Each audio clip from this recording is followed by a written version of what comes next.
தமிழகமெங்கும் கோடை வெயில் வாட்டி வதைத்து வரும் நிலையில் பொதுமக்கள் குளிர்ச்சியான பொருட்களை வாங்கி சாப்பிட்டு வருகின்றனர். அந்த வகையில் முதன்மையாக உள்ளது நுங்கு.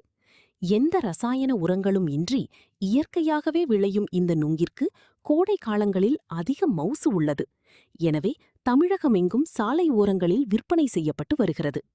அந்த வகையில் மயிலாடுதுறை மாவட்டம் தரங்கம்பாடி தாலுகா சிங்கனோடை கிராமத்தில் சாலை ஓரம் நுங்கு விற்கும் வியாபாரி ஒருவரிடம் அங்கு வந்த குரங்கு வியாபாரியின் மேல் ஏறி அவரை பிடித்து இழுத்து ஏதோ கேட்பது போல் சத்தமிட்டு சமிக்கைகள் செய்தது.